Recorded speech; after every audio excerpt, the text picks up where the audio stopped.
ಅವರು ದ್ವೇಷದ ರಾಜಕಾರಣ ಮಾಡ್ತಿದ್ದಾರೆ? 1995ರಲ್ಲಿ ಸುಬ್ರಹ್ಮಣ್ಯಂ ಸ್ವಾಮಿ ಜಯಲಲಿತಾ ವಿರುದ್ಧ ಪ್ರಾಸಿಕ್ಯೂಷನ್ಗೆ ತಮಿಳುನಾಡು ಹೇಳಿದ್ದಾರೆ. ಹೌದು. ಚಿನ್ನಾರೆಡ್ಡಿ ಅವರು ಆವಾಗ ರಾಜ್ಯಪಾಲರಾಗಿದ್ದರು, ಅನುಮತಿ ಕೊಟ್ಟರು. ಆವಾಗ ಕೇಂದ್ರದಲ್ಲಿ ಅಧಿಕಾರದಲ್ಲಿದ್ದದ್ದು ಯಾವ ಸರ್ಕಾರ? ಕಾಂಗ್ರೆಸ್. 1982ರಲ್ಲಿ ಮಹಾರಾಷ್ಟ್ರದಲ್ಲಿ AR ಅಂತುಲೆ ವಿರುದ್ಧ ಪ್ರಾಸಿಕ್ಯೂಷನ್ಗೆ ಮೊದಲು ಅನುಮತಿ ನಿರಾಕರಿಸ್ತಾರೆ, ಆ ನಂತರ ಕೊಡ್ತಾರೆ. ಆವಾಗ ಕೇಂದ್ರದಲ್ಲಿದ್ದ ಸರ್ಕಾರ ಯಾವುದು? ಕಾಂಗ್ರೆಸ್.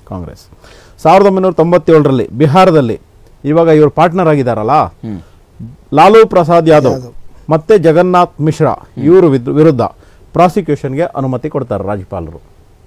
ಆವಾಗ ಕೇಂದ್ರದಲ್ಲಿ ಸರ್ಕಾರ ಇದ್ದಿದ್ದು ಯಾರು? ಕಾಂಗ್ರೆಸ್. ಆಯ್ತಾ? 1998ರಲ್ಲಿ ಮಧ್ಯಪ್ರದೇಶದಲ್ಲಿ ಇಬ್ರು ಸಚಿವರಿಗೆ ಆವಾಗ ಗವರ್ನರ್ ಆಗಿದ್ದು ಬಾಯಿ ಠಾಕೂರ್ ಅಂತ ಅವರು ಅನುಮತಿ ನೀಡ್ತಾರೆ. ಆವಾಗ ಅಧಿಕಾರದಲ್ಲಿದ್ದಿದ್ದು ಯಾರು ಕೇಂದ್ರದಲ್ಲಿ? ಕಾಂಗ್ರೆಸ್. ಆಯ್ತಾ? ಅದಾದ ನಂತರ ಅದು ಸುಪ್ರೀಂ ಕೋರ್ಟಿಗೆ ಹೋಗ್ತಾರೆ. ಇದೇ ಮಧ್ಯಪ್ರದೇಶದ ಕೇಸನ್ನೇ ಹಲವು ಬಾರಿ ಉಲ್ಲೇಖ ಮಾಡ್ತಾರಲ್ಲ ಇವರು. ಮಧ್ಯಪ್ರದೇಶದ ಕೇಸಲ್ಲೇ ಸುಪ್ರೀಂ ಕೋರ್ಟಿಗೆ ಹೋಗ್ತಾರೆ. ಸುಪ್ರೀಂ ಕೋರ್ಟ್ ನ್ಯಾಯಾಧೀಶರಾಗಿದ್ದ ನಮ್ಮ ಕರ್ನಾಟಕದ ನ್ಯಾಯಮೂರ್ತಿಗಳಾದ ಸಂತೋಷ್ ಹೆಗಡೆಯವರ ಪೀಠ ಹೇಳುತ್ತೆ ಕೊಡಲಿಕ್ಕೆ ಅವಕಾಶ ಇದೆ, ಹಾಗೂ ಅದನ್ನು ಪ್ರಶ್ನಿಸುವಂಥ ಅಧಿಕಾರ ಇಲ್ಲ ಇವರಿಗೆ. ಯಾರಿಗೆ?